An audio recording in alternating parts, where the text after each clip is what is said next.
सो इस वाली वीडियो के अंदर हम लोग देखने वाले हैं ब्लू लॉक का चैप्टर नंबर 357 एंड जिसने पिछले चैप्टर तक नहीं देखा भाई देखा वो वीडियो अपलोडेड हो चुकी है। एंड यहाँ पे छोटा सा एक रीकैप, पिछले वाले एपिसोड के अंदर हम लोग ने देखा था कि भाई इंग्लैंड और जापान का मैच चल रहा था जहाँ पे टेडी नाम का जो बंदा था पहले वो हमारे ब्लू लॉक वाले बंदों के पास आता है, उन सबको चमकाता है उन्हीं के प्लेइंग ग्राउंड एरिया के अंदर। एंड जिसके बाद जब मैच स्टार्ट होता है ये बंदा बहुत ही तगड़ा ट्विस्ट देता है, ये खुद ही ड्रिबलिंग करता हुआ जाता है एंड गोल मार देता है। एंड उस चैप्टर के अंदर इंग्लैंड का एक गोल हो गया था। इस वाले चैप्टर की स्टार्टिंग करते हैं हम लोग को बताया जाता है कि जो टेक्निक टेडी असल में यूज कर रहा है उसको कटिंग इनसाइड, ये कोई ड्रिबलिंग टेक्निक है हम लोग को जो बताई जा रही है। एंड ये काफी ज्यादा खतरनाक टेक्निक है। अगर इसमें हम लोग को सिंपल भाषा में समझाया जाए तो भाई 2 या 3 टाइप की अलग अलग इनकी ड्रिबलिंग की टेक्निक्स होती है, मतलब बड़ी स्ट्रेटेजी बदल देते हैं कि भाई ऐसे करेंगे या वैसे करेंगे। और नॉर्मली एक सिंगल प्लेयर के पास 2 से 3 ही वेरिएशंस होती है, मतलब वो 2-3 बार अपने स्टाइल को चेंज कर सकता है। बट यहाँ पे हम लोग को बताया जाता है कि जो ये टेडी है इसके पास 7 अलग अलग वेरिएशंस है एंड अभी भी इसको एस्टिमेटेड बोला गया है, मतलब अभी भी ये नहीं पता कि भाई 7 है या उससे ज्यादा भी हो सकती है। तुम लोग अपने माइंड में सोचो कि भाई जो एक बंदा है सिर्फ 2 या 3 बार ही कुछ कर सकता है एंड वो 7 बार कर पा रहा है, मतलब उसके अंदर कुछ तो स्पेशल होगा। एंड यहाँ पे हम लोग को बताया जा रहा है इसी वजह से ही को वर्ल्ड 11 के अंदर नए तरीके से ज्वाइन करवाया गया है। तुम लोग बस टेडी की जो पावर या जो भी उसकी एबिलिटीज है उनको इस मामले से सोचो कि भाई ईगो जिनपाची जो कि ब्लू लॉक की टीम का कोच है वो खुद बोल रहा है भाई फॉक ने ऐसे मॉन्स्टर को क्रिएट कैसे किया मेरे को समझ ही नहीं आ रहा। एंड यहाँ पे फॉक हंस रहा होता है, वो बोल रहा होता है ये बहुत ही ज्यादा इजी है, जो भी ये नॉर्मल लौंडे चपाटे होते हैं ना भाई इनको कुछ नहीं चाहिए होता, इनको बस तुम सपने दिखाओ, इनके टैलेंट का यूज करो क्योंकि इनको कुछ ना कुछ करना है। एंड अगर तुमने इनको सही राह में धकेल दिया तो कसम से बता रहा हूँ भाई तुम लोग इनको कंट्रोल कर सकते हो बिल्कुल पपेट की तरह। एंड यहाँ पे ईगो बोल रहा होता है फॉक बुड्ढे के साथ साथ चूमू भी है, तू इसी वजह से नहीं हरा पाया फरहान को, अब समझ रहा हूँ मैं। बट यहाँ पे इतने में ही फॉक्स बोलने लगता है अबे ओ सुन कचरे मेरी बात को सुन, तेरी टीम ने भी नहीं हराया फ्रांस को, मेरे को भाषण मत दे तू। एंड यहाँ पे इनको समझाना पड़ जाता है कि तुम लोग बड़े हो, थोड़ा बच्चों की तरह व्यवहार करना बंद करोगे ढक्कन हो। यहाँ पे फॉक्स शायद से ये बोलने की कोशिश कर रहा है ईगो को भाई तू और मैं कभी एक लेवल पे थे ही नहीं जो तू अपने आप को इतना समझ रहा है ना। एंड यहाँ पे ईगो बोलता है बात तू बिल्कुल सही बोल रहा है, अगर तेल है तो मैं पानी हूँ, मतलब ये लोग कभी भी एक दूसरे के साथ में नहीं रह सकते। एंड यहाँ पे हम लोग को ईगो एक बहुत ही इंटरेस्टिंग चीज रिवील करके बताता है, वो बोलता है कि ये बुढ़ा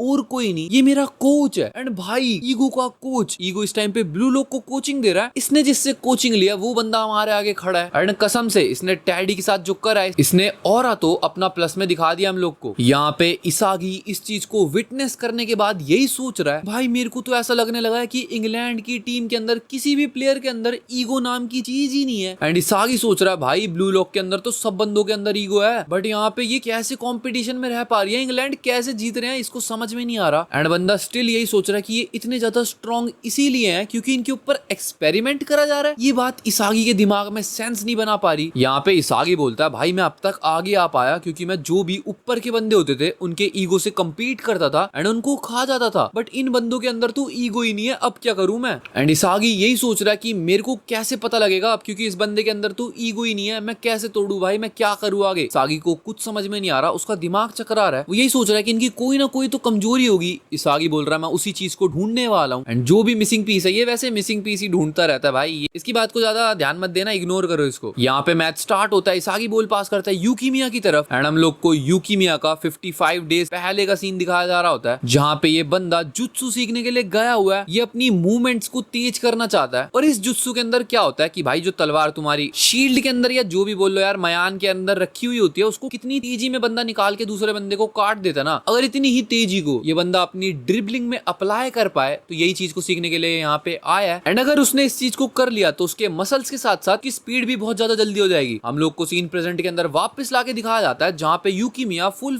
ट्राई कर रहा है, वो बिल्कुल उसी स्पीड में ड्रिबलिंग करने की कोशिश करता है, बट यहाँ पे 3 बंदे एक साथ आके घेरने लगते हैं यूकीमिया को एंड यूकीमिया उनके बीच में से बॉल को पास कर देता है। एंड यहाँ पे बॉल जा चुकी है जानतेत्सु के पास में। अब बॉल जैसे ही जानतेत्सु के पास में जाती है हम लोग को उसका एक लेटर दिखाया जाता है जो कि पास्ट के अंदर ईगो ने भेजा था एंड ईगो इसको यही बोल रहा था एक ऐसी टेक्निक जिसके अंदर 100 मीटर जो भी एरिया है ना 100 मीटर का उसके अंदर तू भाई बहुत ही तेजी में दौड़ पाए, इस चीज को प्रैक्टिस कर एंड इसको मास्टर कर ले। हम लोग को वही सीन दिखाया जाता है, बहुत ही तेजी में जानतेत्सु बॉल को ऐसे लेके निकलता है जैसे भाई उसके अंदर कोई रॉकेट उसके पिछवाड़े में घुसा दिया हो। और यहाँ पे सारे के सारे देखकर शॉक्ड है। यहाँ पे जानतेत्सु एक बंदे के आगे आता है, वो यही बोलता है I am a Hunter and जिसके बाद हम लोग को दिखाया जाता है जानतेत्सु दे के बॉल पे लात मारता है। यहाँ पे जानतेत्सु ने जिस स्पीड में बॉल पे लात मारी थी बॉल बॉल जाती है सीधा गोल की तरफ, बट यहाँ पे इनका गोलकीपर बॉल को रोक देता है। बॉल बहुत ही कुत्ते की स्पीड में गई थी, बट स्टिल इस बंदे ने रोक दी। एंड यहाँ पे इसागी शॉक तो हो रहा होता है, बट ये लोग यही बोल रहे होते हैं कि भाई जो भी इनका 0-1 वाला वॉल था वो तो हमने तोड़ दिया। बट इससे पहले ये कुछ बातें करते हैं। इनका जो गोलकीपर है वो बॉल सीधा दे देता है आगी को। अब इनकी स्ट्रेटेजी तुम लोग को पता है, ये धीरे धीरे एक दूसरे को पास करेंगे, लास्ट में टेडी को बोल दे देंगे जो कि गंदे तरीके की ड्रिबलिंग किसी और वेरिएशन की निकाल के गोल कर देगा। बट यहाँ पे इतने में ही हम लोग को दिखाया जाता है कि आगी के पीछे कारासू आ चुका है एंड वो यही बोल रहा है मेरे को पता ही था बॉल तेरे पास आएगी, तू बाकी लोगों को पास करेगा, अब क्या करेगा तू बता मेरे को। एंड यहाँ पे कारासू यही बोल रहा होता है तुम लोग की जो स्क्रिप्ट है ना वो अब हम लोगों ने पढ़ लिया भाई। एंड यहाँ पे आगी यही बोल रहा होता है मेरे को पता है तुम ब्लू लॉक वाले को ज्यादा ही फास्ट हो, मेरे को ये भी पता था कि तुम लोग समझ जाओगे कि हम लोग क्या करने वाले हैं, बट अगर हम फॉक के 0-1 वाले प्लान पे ही रहे तो भाई हम लोग आगे इवॉल्व नहीं कर पाएंगे। एंड यहाँ पे सारे के सारे बंदे शॉक। खुद यहाँ पे कारासू भी सोच रहा होता है, बट यहाँ पे आगी कारासू को क्रॉस करने के लिए जाता है, बट इतने में हम लोग को दिखाया जाता है कि जिन बीच में आ जाता है। एंड यहाँ पे जिन यही बोलता है जो तेरी ईगो आगी इस टाइम पे हमने देख, ये बॉर्डर लाइन है, इस चीज को याद रखियो, तेरी ईगो बीच में आ रही है भाई। एंड यहाँ पे इसागी बोलता है ईगो भाई मैं तो देख पा रहा हूँ अब मेरे को क्या करना है। एंड यहाँ पे जिन की ओर आप बॉल को पास कर देता है ओलिवर आईक्यू की तरफ। यहाँ पे आईक्यू यही बोलता है इन लोग को देखो पपेट अब हम लोग ब्लू लॉक वाले हम लोग को दिखाने वाले कि हम लोग की इन्फिनिटी क्या है। एंड यहाँ पे इसागी बोलता है मैं तुम लोग को खा जाऊंगा कि तुम लोग का ईगो मेरे को दिखने लग गया है। जिसके बाद चैप्टर नंबर 357 का यहीं पे एंड हो चुका है भाई। अगले वाले चैप्टर के अंदर या तो इसागी कुछ तगड़ा करने वाला है, हो सकता है गॉड वॉर्ड भी टेस्ट ले रहे हो, कहीं पता लगे गॉड ही आ जाए। बाकी ये वाली वीडियो इतना ही है। आई होप तुम लोग को ये वीडियो पसंद आई होगी। वीडियो पसंद आई हो लाइक कर देना, चैनल पे नए हो सब्सक्राइब कर देना। मिलते हैं नेक्स्ट वीडियो में, तब तक के लिए बाय बाय।